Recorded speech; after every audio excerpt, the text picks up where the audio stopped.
Hello, everyone, and welcome again to another Teacher Joseph podcast.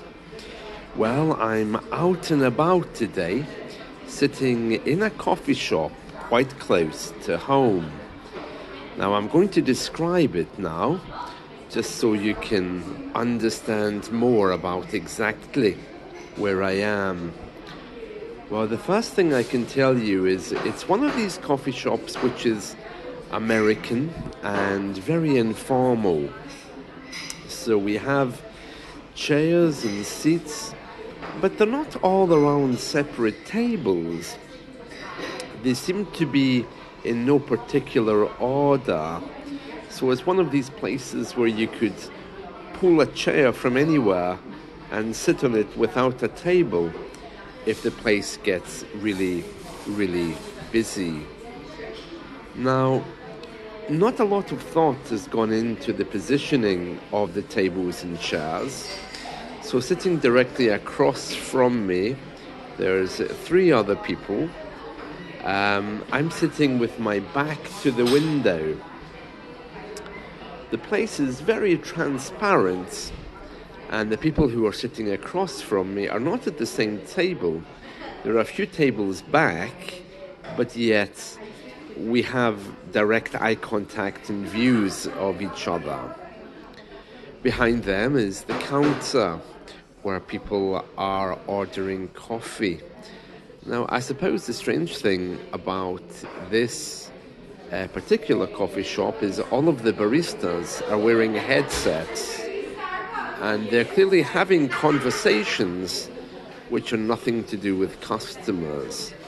I can hear them laughing, so I don't know whether they're talking to each other or talking to maybe the boss, or I don't quite know, to be honest. This type of coffee shop is referred to as a drive-in because cars can drive around, order at one window, and pick up their coffee at the next. Now that sounds beautiful, doesn't it? But I'm not quite sure how that works here, because looking outside these huge transparent windows, I can see there's a storm, it's pouring, and there's cars whizzing around. So it's perhaps not the kind of drive-in that you see in the movies. There are a few more secluded spots here. There's a few little alcoves where people are sitting with computers. Clearly they're hoping to find a more quiet area where they might be contented to work online. Now I can see that most people here have phone in hand or else have iPads. And some of them are studying, some of them are scrolling, but yet the atmosphere would be not really conducive for a student because it's very noisy. There's music playing, and there's also people having very loud conversations. I have heard that it's quite fashionable now for programmers just to go to a coffee shop and stay there, particularly if the Wi-Fi is good.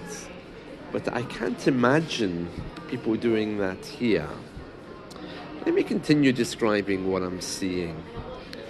So, although this is like a glass house with glass everywhere, there are little alcoves where there's solid walls. The designs are rather abstract, but bright in color. And there's electricity sockets everywhere so that people can charge their phones and generally have a connection to their devices. The only people who are really talking to each other are in fact the baristas. I think they're probably making more noise than anybody else. Along the counter they have the Italian style coffee machines, but the people serving are certainly very, very British. Looking over at the boards behind them, so behind the counter there's large boards advertising Christmas drinks, Christmas-style coffees, And as you would expect in a coffee shop, lots and lots of sugar. The roof is very bare and looks like it's just been set up. There's beams and rafters. It's not painted. It's been left to look rather, well, bare. So it's not covered. Looking up, there's a lot of metal, and attached to the metal there are spotlights, air conditioning, speakers for music to flow, and of course the smoke alarms. But it's strange because the place looks very professional on one hand, but once you look up, you can see how bare the place actually is. All around the border of this place, internally I mean, in the interior, there's spotlights everywhere. So these metal beams have metal strips attached to them, and the lights are all there pointing downwards. Of course, like any UK place, there's a really huge fire exit, and the sign is very clear: please only use in the event of an emergency. And there's bathrooms here for every conceivable type of person, for people who define themselves in every conceivable kind of way. Men, women, other, and of course one for disabled people as well. Behind me there's a little row of shops, but it's clear this is some kind of industrial park. You'd really have to drive here because there isn't really room for anyone to walk. It's like one big concrete park, and the only pavements are in front of the shops that are behind me.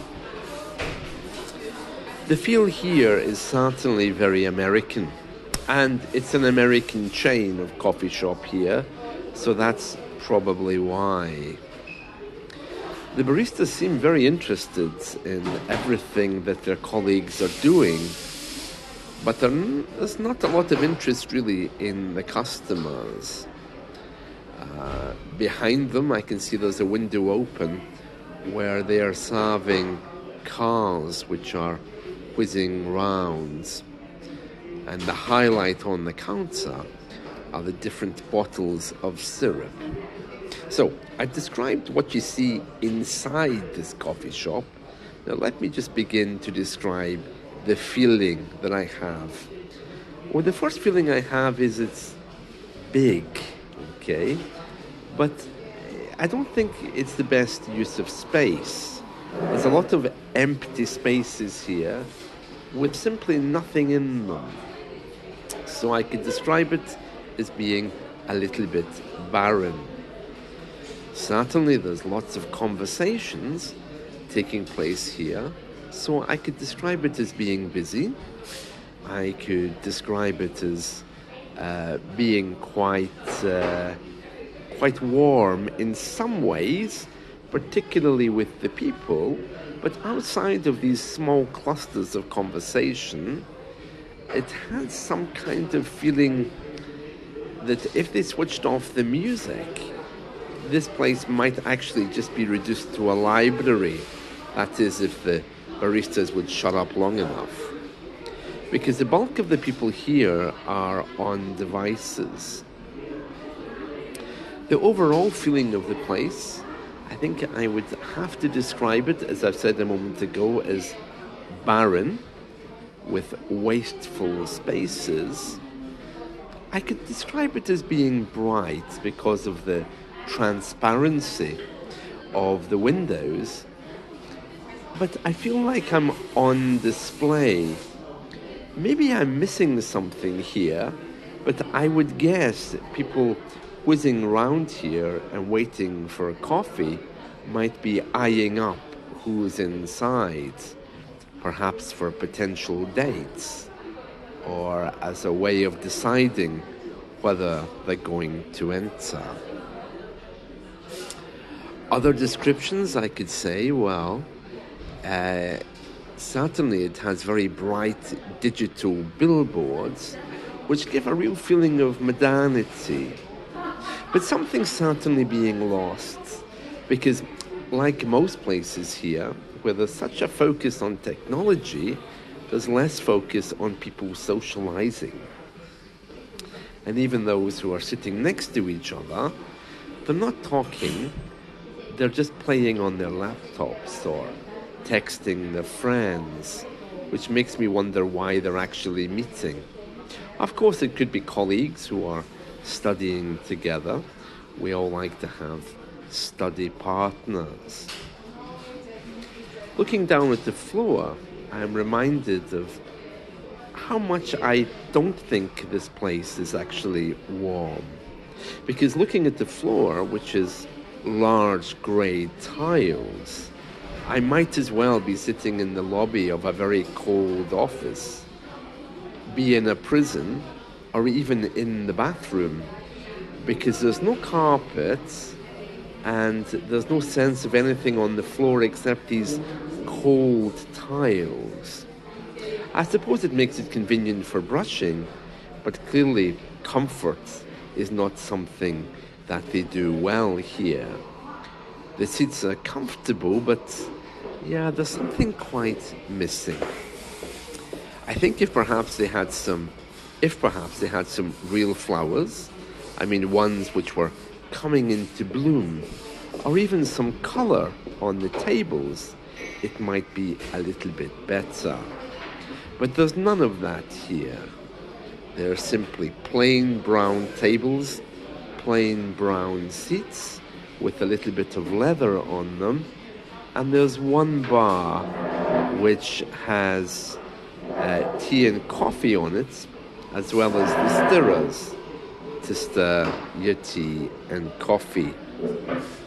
So, just to recap then, wasteful, barren, a little bit social, but with this floor, the only other word I think I can use to describe the atmosphere is intensely practical. It's kind of like an IKEA, if you remember what the inside of those shops look like. There's too much space, too little people. It's good, I think, in some ways if you're bringing in, for example, children, because they can run around. But then again, who would want that? I think overall coffee shops like this attract people for practical purposes, where they can just come in, have a conversation, spend time studying and leaving. It's certainly not designed for comfort, even though the seats are comfortable. Well, there we are. Now, if there is anything regarding history or practicality here, it would only be the plaque on the wall, which talks about the history of the coffee chain. But there's nothing else here which speaks of history. It's a modern building, prefabricated, with a very plain roof, which hasn't even been varnished or painted. This is one key difference between American places and British places. You know, American places, they're often very modern because, of course, there aren't so many old buildings in America as here. But that's creeping in here too. I think people here now favor new buildings because the older ones are too large for places like coffee shops. Just to finish, just to describe the people who are here, on such a wet day, you would imagine there would be wet umbrellas everywhere, but actually not. Some people here are wearing shorts, but that might be because there's a gym just next door, or it may be that they've simply stepped out of their cars to come here. Well, I've described the coffee shop. I hope you found this helpful, and let's talk again soon. See you. Bye.